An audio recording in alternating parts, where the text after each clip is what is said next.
కొడంగల్ నియోజకవర్గంలో దౌలతాబాద్లో కాంగ్రెస్ విజయభేరి ర్యాలీ నిర్వహించారు. తన హయాంలోనే దౌలతాబాద్ అభివృద్ధి జరిగిందని రేవంత్ రెడ్డి స్పష్టం చేశారు. తప్పుడు హామీలతో బీఆర్ఎస్ కొడంగల్లో గెలిచిందని రేవంత్ రెడ్డి గుర్తు చేశారు. నారాయణపేట కొడంగల్ ప్రాజెక్టును అటకెక్కించారని మండిపడ్డారు. ఏ ఒక్క హామీనైనా బీఆర్ఎస్ నెరవేర్చిందా అని ప్రశ్నించారు.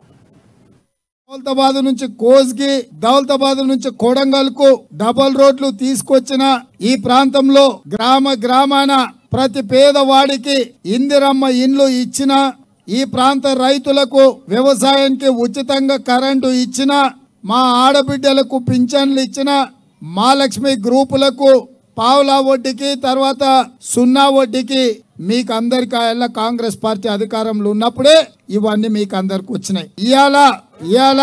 ఇవాళ కాంగ్రెస్ పార్టీ ఏమి చేయలేదు.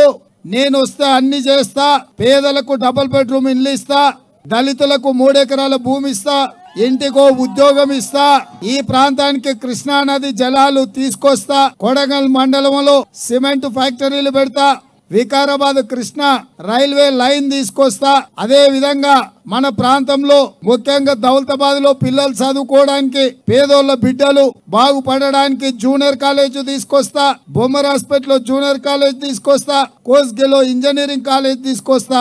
ఇవన్నీ మాటలు టిఆర్ఎస్ నాయకులు చెప్పిండ్రు. నేను అడుగుతున్నా ఇక్కడ ఉన్నోళ్లకు, అమ్మా ఎవరికైనా డబుల్ బెడ్రూమ్ ఇల్లు వచ్చిందా దౌలతాబాద్ లా? ఎవరికైనా